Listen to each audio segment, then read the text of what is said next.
చిట్టి, చూడు, ఈ తలుపు ఎంత పెద్దగా ఉందో. లోపలికి వెళ్ళాలంటే తాళం ఎక్కడుందో వెతుకుదామా?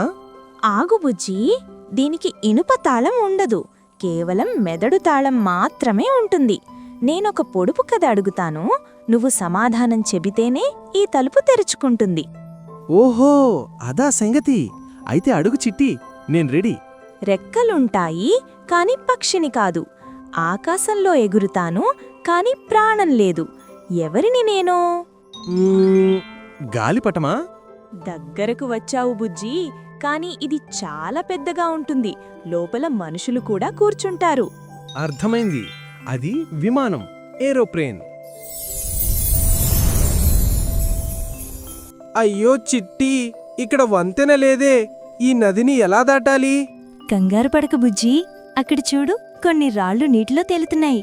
నువ్వు రెండో పొడుపు కథ చెబితే అవి వంతెనలా మారి మనకు దారి ఇస్తాయి.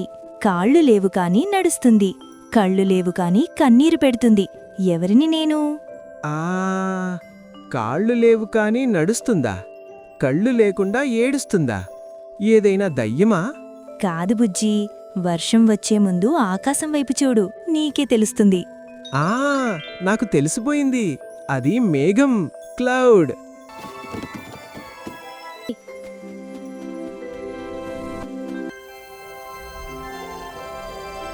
బుజ్జీ, ఈ పువ్వు లోపలే మాయాతోట గుండె ఉంది. ఇది వికసించాలంటే ఆఖరి పొడుపు కథకు సమాధానం చెప్పాలి.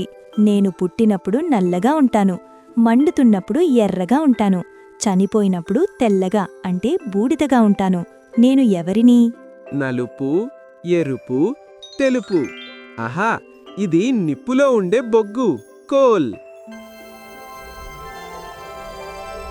వావ్ చిట్టి, ఈ తోట ఎంత బాగుందో. నీ పొడుపు కథలు నేర్చుకోవడం వల్ల నేనీరోజు చాలా తెలివైన వాడినయ్యాను. చూశారుగా ఫ్రెండ్స్, బుజ్జి అన్నిటికీ కరెక్ట్గా ఆన్సర్ చెప్పాడు.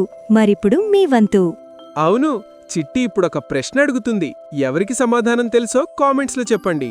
అమ్మ అంటే దగ్గరకు వస్తాయి, నాన్న అంటే దూరంగా వెళ్తాయి. ఏమిటవి? కరెక్ట్ ఆన్సర్ చెప్పిన వారి పేరును మా నెక్స్ట్ వీడియోలో చెప్తాము. సమాధానం కోసం మా నెక్స్ట్ వీడియో చూడండి. అంతవరకు సెలవు, బాయ్ బాయ్.